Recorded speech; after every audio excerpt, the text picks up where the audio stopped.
Okay. Hello po and welcome sa isa namang walang kakwenta-kwentang video natin ngayong araw. And for today's video, gusto ko lang ipakita sa inyo itong AI software dito sa internet. Bali, online software na siya, hindi niyo na kailangan i-download.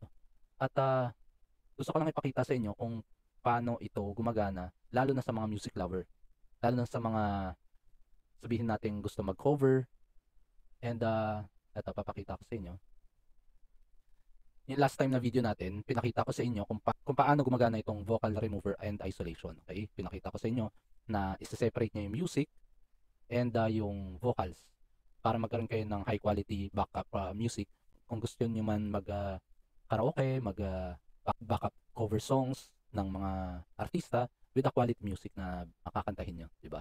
So ngayon, gusto ko lang ipakita naman sa inyo yung isang feature nitong AI software na to. Itong Splitter AI, okay? Ito yung software na iaalisin niya yung part ng gitara, part ng vocals, part ng bass, and part ng drums, okay?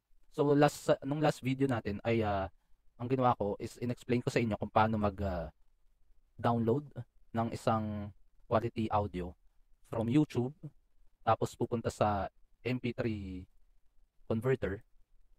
Yan, isang MP3 converter. Tapos pupunta kayo sa remover. Okay? Pero this time, papakita ko sa inyo. Itong vocal remover na to ay gumagana rin if ever na meron na kayong audio sa computer nyo. Hindi nyo na kailangan i-download. Kunyari, meron na kayong nakatabing mga MP3, i-browse nyo na lang siya dito sa software na to. Tapos siya na hindi nyo na kailangan pumunta sa YouTube o mag-download ng i-convert, mga ganun. Kukunin, i-browse nyo na lang yung MP3, hanapin nyo lang dun yung MP3, and then, pwede nyo na silang i-separate yung music at saka vocals. Dito naman sa Splitter, ganun din. Kung may MP3 na kayo, i-browse nyo na lang yung file, kukunin nyo na lang yung file sa computer nyo, without downloading sa YouTube. Tapos i-convert nyo pa, tapos saka kayo pupunta dito. Okay? Pwede yung browse file, tapos ilalagay nyo na kagad dito yung MP3, tapos, subito, masiseparate nyo na yung mga bawat instrument. Okay? Hahanap lang ako ng MP3. Okay, magda-download lang ako. So yung last time na dinownload ko ay yung Papa Roach. Ngayon naman siguro Foo Fighters. Okay, papakita ko sa inyo yung yung procedure kung paano ulit mag-download from YouTube. Kuha tayo ng kanta to YouTube video to MP3 converter. Okay? Ito yung link, convert natin kasi wala akong MP3 dito sa computer.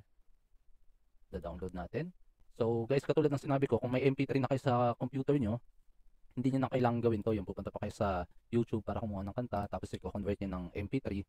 Kung may MP3 na kayo na nakasave sa computer nyo, skip nyo na yung download and convert. Okay? Pupunta na kagad kayo dito sa AI software. Okay? Babrowse nyo na. Pipiliin nyo na lang yung kanta. Yan. Tapos, i-upload niya. Okay. Processing. Dito nyo na pinaprocess. Hinihiwa-hiwalay yung mga instrument. Antay lang tayo. And, mabilis lang naman to. Ayun encoding. Mabilis lang yan. So, gusto ko lang ipakita sa inyo. Kunyari, lalo na sa mga drummers, gusto nyo mag-cover ng drums, tapos o kaya mag-cover ng gitara. Malaking bagay to. Para sa ayan, ito yung gitara, yung music, ito yung vocals na separate niya na, yung bass, at saka ito yung drums, okay? So paparinig ko yung kinalabasan ng mga vocals, okay? Ayan. Ayan yung gitara, ayan, okay? Punta tayo dito sa bass. Bandang bass, okay? Aalisin ko yung drums. Hindi, lalagay ko muna ng drums. Aalisin ko yung gitara, okay?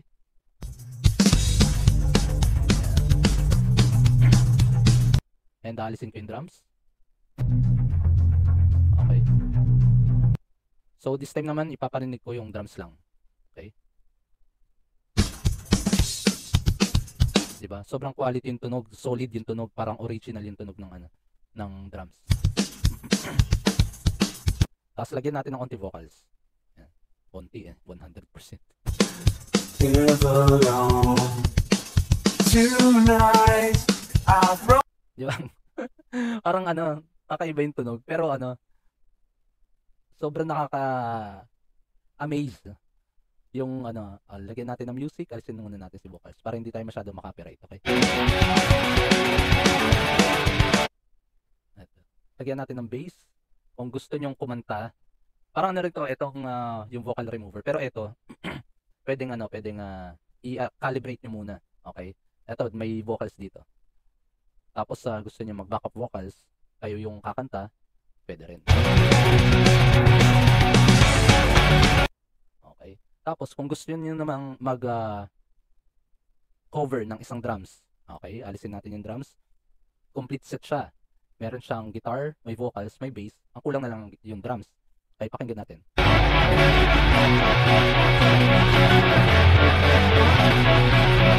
Diba? Walang drums.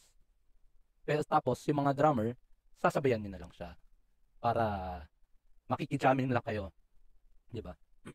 Na may high quality sounds. Okay? Kung gusto niyo naman mag-cover ng gitara, alisin niyo yung gitara. Tapos gusto niyo lang maglagay ng lahat ng music, pati yung kanta, pati yung bass, pati yung drums, pero walang gitara, pakinggan natin. Calm down and waste away with me. 'Di ba? Ang sarap pakinggan ng boses ni Dave Grohl. Pero ano, kumbaga pwede kang mag-backup guitars, backup drums, pwede kayo mag-backup bass. Pero hihinaan nyo yung ibang mga musical instrument para mas malakas yung bass cover na gusto nyo gawin, di ba? Pero kung vocals lang talagang gusto nyo alisin, dito na kayo sa vocal remover. Dito sa vocal remover.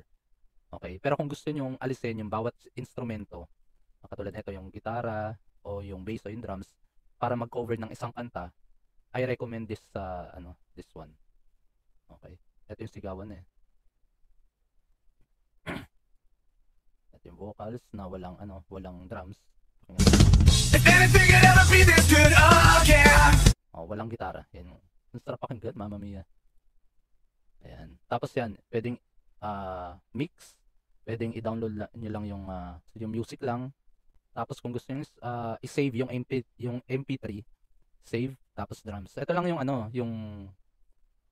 pwede niyo pagpilian. Kung gusto niyo i-save lang yung music lang, ito lang music. Kung gusto niyo lang i-save yung vocals na walang ibang mga instrument, kung gusto niyo lang i-save yung bass or drums or mix. Etong mix kailangan i-edit nyo. Kunyari, music meron, drums ang wala. Okay? Kumbaga ang i-download niyo dun sa mix is one music, vocals at saka bass lang. Okay? Yun yung mix. I-download nyo. Ang i-download nyo lang yung music na walang drums. Okay? Tapos yun, pwede nyo nang i-cover nyo yung drums, i-cover nyo yung drum beat. Yun ang i-play nyo. Kayo na magda-drums, di ba? O kaya ganun din, pwede nyong alisin yung music, yung gitara, tapos i-full volume nyo yung bass, vocals, and drums. Tapos i-cover nyo yung gitara. Okay? So, mabilis lang naman din to eh. Ayan na. So, eto, bali, dinownload nyo na yung music. Subukan kong i-play sa inyo tong ayan na. Narinig nyo? Wala siyang drums.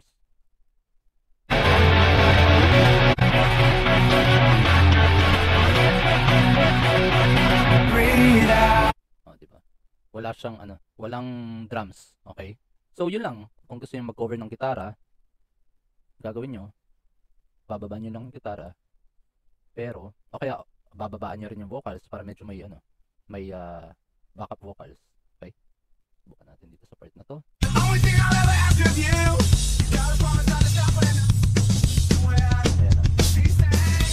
Ayan o. Onting vocals, tapos sasabayan nyo ng sarili nyong gitara, na version ng gitara. Diba?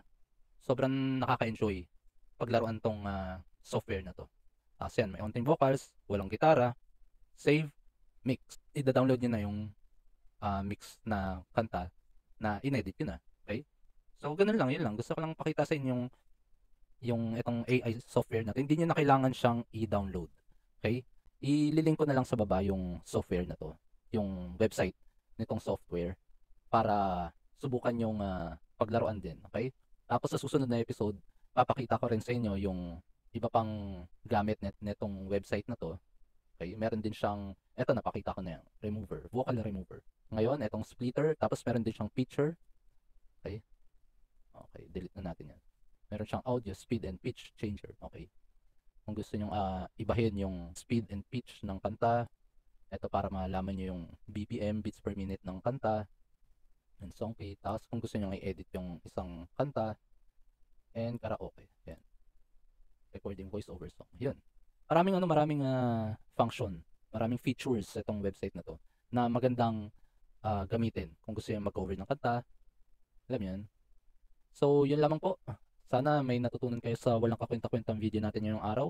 And please, pakifollow po ako sa Facebook. And pakisubscribe na rin po ako sa YouTube page natin. Okay? Maraming salamat po ulit. And hanggang sa susunod. Okay? Ciao, ciao.